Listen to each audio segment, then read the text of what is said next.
Se celebraba en Jerusalén la fiesta de la dedicación del templo.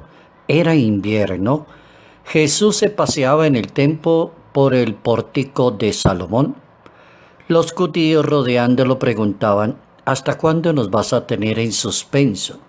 Si tú eres el Mesías, dínoslo francamente. Jesús respondió: se lo he dicho, no creen. Las obras que yo hago en nombre de mi Padre dan testimonio de mí, pero ustedes no creen porque no son ovejas mías. Evangelio según San Juan capítulo 10, versos 22 al 30. Las obras que hago dan testimonio de mí, dice el Salvador del mundo. ¿Cómo poder probar lo que yo soy, lo que yo pretendo, si las obras no dan testimonio? La clave es que las obras se respaldan con el testimonio. Y el maestro quiere hacerle entender al mundo judío que están muy lejos de comprenderlo a él como el Mesías y el Salvador, porque no creen en las obras que él hace. Notas amables a la palabra de Dios, martes 5 de mayo, año 2020.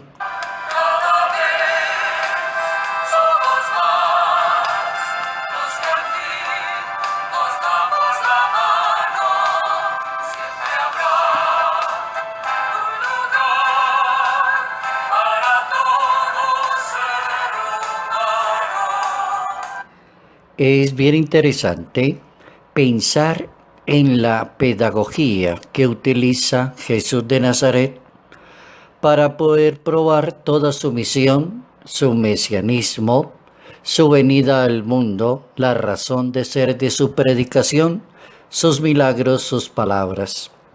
Todo lo respalda con el testimonio de vida. Me parece bien interesante esa propuesta para uno aprender cómo en el campo de la evangelización el testimonio de vida tiene un lugar importantísimo, preponderante, destaca la acción de la persona. Si ustedes no me creen por lo que yo hago, las obras que hago en nombre de mi Padre, no tenemos nada de qué hablar. Parece que se hubiera agotado como la última posibilidad de la pedagogía para hacerle entender a una persona dónde está el punto clave de la evangelización.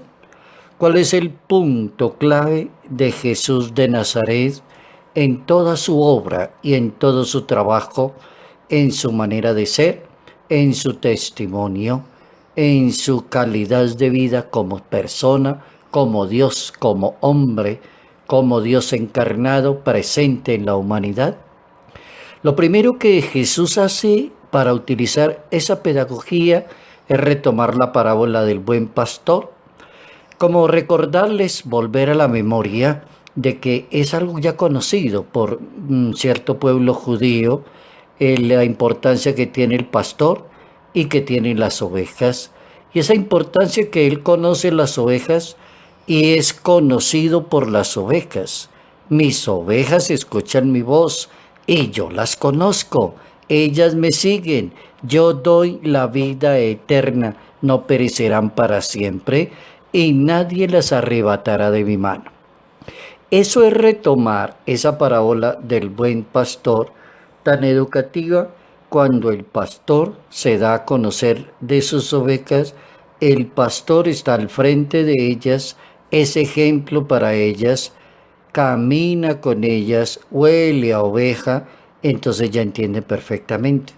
Ese es el primer ejemplo al que Jesús de Nazaret recurre para que el mundo judío no pregunte más si Él es el Mesías o hay que preguntárselo a otro. Usted es el que tenía que ver o usted no es el que tenía que venir.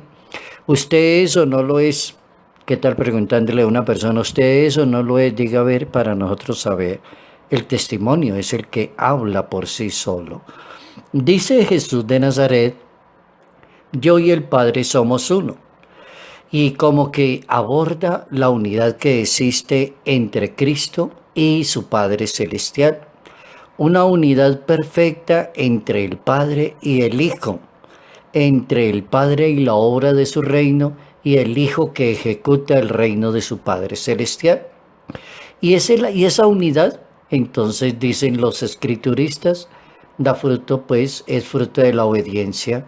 Se logra la unidad de la obra de Jesús de Nazaret gracias a una palabrita, a la obediencia. Dice la Santa Biblia, yo hago siempre lo que el Padre le agrada, dice el Hijo. Capítulo 8 del Evangelio de San Juan, verso 29. O el Hijo también dice, mi alimento es hacer la voluntad de mi Padre. Capítulo 4 del Evangelio de San Juan, verso 34. Lo mismo se puede decir que Jesucristo fue obediente hasta la muerte y una muerte de cruz, tal como lo explicó y lo dejó escrito San Pablo en su carta a los Filipenses capítulo 2, verso 8.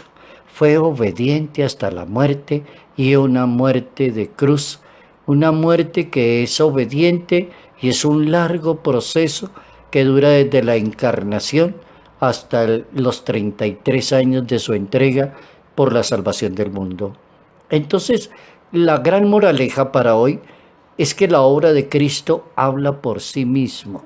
Qué bueno aprender esa primera moraleja. La obra de Cristo habla por sí mismo. La evangelización, nuestro trabajo pastoral, todo lo que realizamos debe hablar por sí mismo. Si la persona necesita explicarlo o necesita publicarlo obligatoriamente, ya no habla por sí mismo. Las obras deben hablar por sí mismo. Las obras muestran a las personas, las obras de alguien que ya ha sido anunciado y que ya ha sido presentado ante el mundo judío en el caso de Jesús, desde el profetismo de Israel, tiene que tener esa validez. Se está cumpliendo en Jesús de Nazaret todo aquello que fue anunciado y se cumple en él y los judíos todavía no lo entienden. Él es el Hijo de Dios, Él es el que debía venir al mundo, Él es el Salvador del mundo, Él es el que presenta a Juan el Bautista, es el mismo. Su obra no depende de nadie aquí en la tierra, la obra es eminentemente celestial y está en comunión con su Padre Celestial. Lo que hace Jesús de Nazaret es desarrollar el programa de su Padre Dios. Y la ocasión para conocerlo y asimilarlo es que crean en lo que Él está haciendo. Ahí está el punto. La obra de Dios habla por sí misma.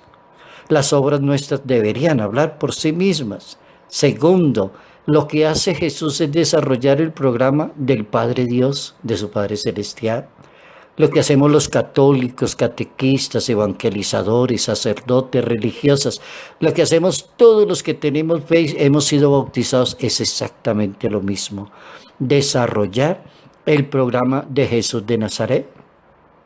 Desarrollar el programa de Jesús de Nazaret, los bienaventurados serán los que hagan eso, los que desarrollen el programa de Jesús de Nazaret, los que vivan como hermanos, los que se acostumbren a perdonar a los demás, los que aprendan a ser prudentes, los que sean respetuosos, los que entiendan que la caridad y la misericordia está en el programa de Jesús de Nazaret. No es algo que se pueda inventar un ser humano, es que pertenece al programa. Dos conclusiones que me parecen bien interesantes. La obra de Cristo habla por sí mismo y Jesús desarrolla la obra de su Padre Celestial.